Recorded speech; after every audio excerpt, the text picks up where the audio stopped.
What's up, guys? I'm James Baney, and I'm getting ready to do a spoiler review of The Bad Batch Season 1, Episode 2, Cut and Run. All right, I gotta say, right off the bat, I liked the first episode. It was a long one, but it very felt to me like they were, just giving you everything that you needed to get you started. And even though it kind of gives you a vibe of what the show is going to be like, I felt like this episode was much better in the sense of like, I see the direction this show is going to go.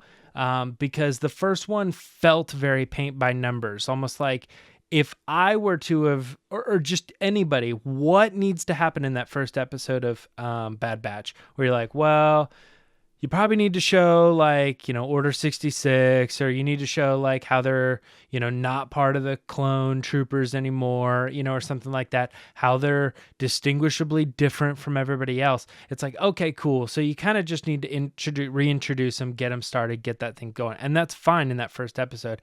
I wasn't bashing it for that. Not that I was really bashing it at all. I like the episode. This just was the first one that I felt like moved in the direction of, this is what you're going to expect from the show. Sometimes an occasion like we are revisiting a familiar situation that we got back in the Clone Wars or whatever, and that's cool.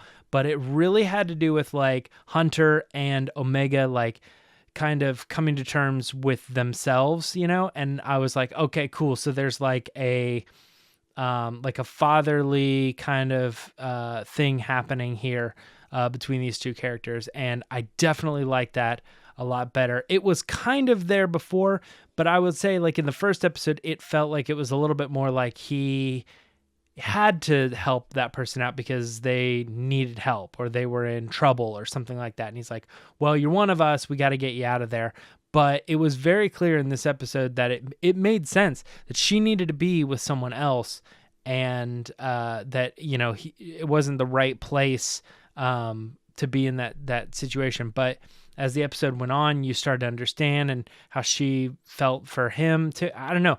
This one was a lot better. And not to mention too, there's so many cool things about this particular episode, with the fact that we went back and met up with like Cut and Sue, that we haven't seen in a very long time. Characters that you would have thought were just like done, like forget that. I love the shout out to Rex was here recently, kept going on about the inhibitor chips and stuff. I wish Tech would just tell them everything.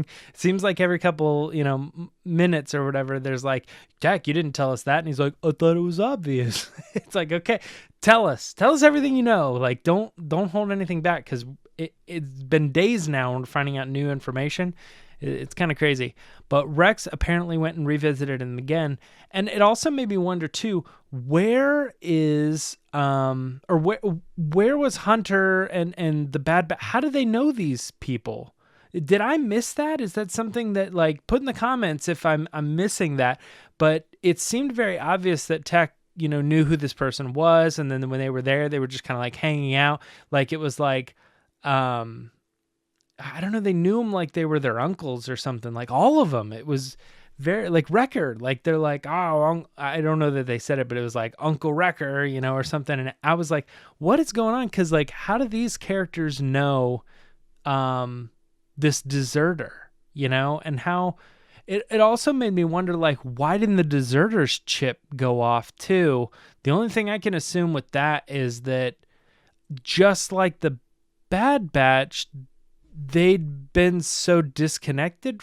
He'd been so disconnected from, I don't know. I went back and rewatched that episode too, and I couldn't come up with any reason why maybe his chip wasn't in his head or something. And I don't know, just, or maybe why he knew some of those characters or something, but I just couldn't find anything. But overall, I mean, like, I really like the direction of them referencing that character, going back, revisiting. Obviously, compared to the old episode of the Clone Wars, it is like entirely different. Go back and watch that episode from season 2, and it's like all the characters are like robotic, and they still seem, like like they're computer animated characters that are just being like, okay, move arm up, move arm out, kind of stuff.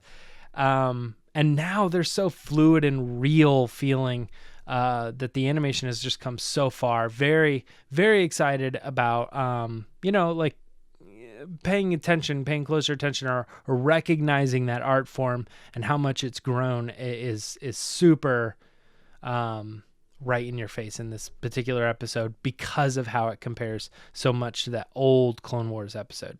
I wanted to talk a little bit too about, there's a very specific moment where they're getting off the ship, and Omega does the whole like, she sees the sun, and then she comes out and she touches the ground. I imagine that most people, it's not like a hard comparison to make, but I immediately thought of Rey and the whole like, I've never seen this much green. I didn't know this much green existed. And then like in The Last Jedi, she's like touching the water and stuff.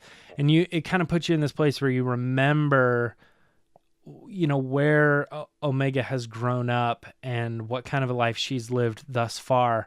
And it really takes me back to a childlike state, thinking, had that been the case, had that been my reality,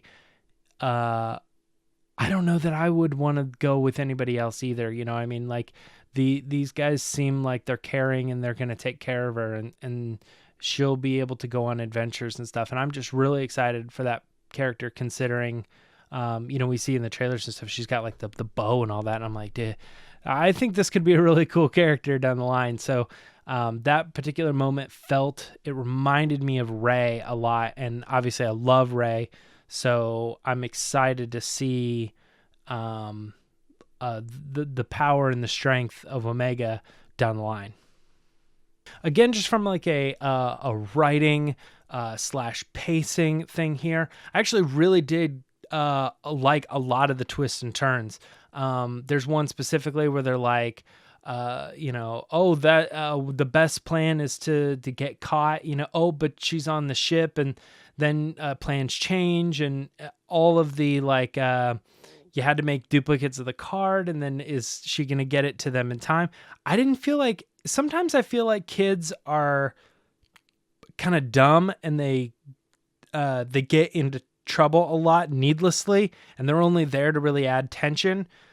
Even though that kind of was the case, that Omega kind of was the thing that was causing a lot of the tension, I still felt fine with it. Like almost in a sense, it's like when it's somebody else's kid, it's really annoying, but like Omega's my kid, and I'm like, oh, well, what do you expect? That's kids.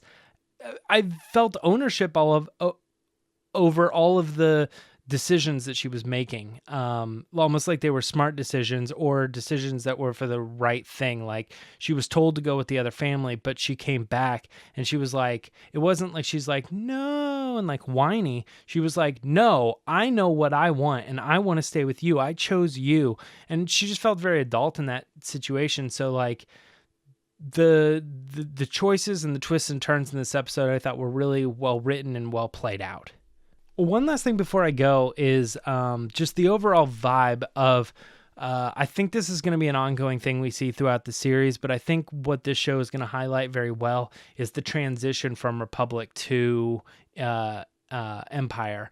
And I think in this particular episode, they also did a very good job showcasing like why, people have names and why they would want to, what are the benefits of switching over to a number and stuff. And that obviously ties in with like, how we are just as like Americans or whatever, you know what I mean? Like we have a name, but we also have social security numbers and stuff. And there's a lot of like deeper meanings that go into all that too. And I just think it was really interesting how they were explaining, you need these codes, and your ships are getting deported, and it used to be easier to get off of the planet, but now it's going to be a lot more complicated. And the family is like walking through the city, and they're like not looking at guards and stuff. I don't know, something about this, it felt very Clone Wars. But like when you're watching Clone Wars, sometimes I was just like, okay, this is just sterile. Like it is what it is, and it's fine, but there's no emotion to it. I liked Clone Wars, don't get me wrong, I did. But I'm thinking now, like when I watch something like that has come since Clone Wars, like Rebels or you know, Clone Wars season 7, I guess, but also now Bad Batch. It's just, there's something that's grown so much with the art and the style that really like is successfully telling an emotional story about each individual and the people that are living those lives. All this to say, I think, you know, this show's going to continue to go that direction. And if it does, I think we're going to be seeing some really, really good content out of this show. And this is just the start. I mean, episode 1 was good. And episode 2, I think, like I said when we started, is really going down the path where I'm starting to understand the show even more. And yeah, it's going to be good. Okay, that was long-winded, I know, but you know, if I have the opportunity to talk about the show, I'm going to talk about the show. So hopefully you guys are still here. Hopefully you're listening. Hopefully you enjoyed what I had to say. If you didn't or want to talk a little bit more, maybe explain something to me, give me your point of view, please put it in the comments below. I try my best to go through every one of the comments and kind of write everybody back, unless it was just like, you know, a thumbs up or something. I'll say thanks. But yeah, please give the video a thumbs up. Leave a comment, share do whatever you want to let us, you know, help us get some views. But yeah, if you want, if you're new to our channel, we regularly do a bunch of episodes, but, of Resistance broadcasts and stuff. So you guys can check that out. But subscribe, yeah, please subscribe. And we'll continue to do more episodes on the Bad Batch as they come out. So until then, I'll see you later.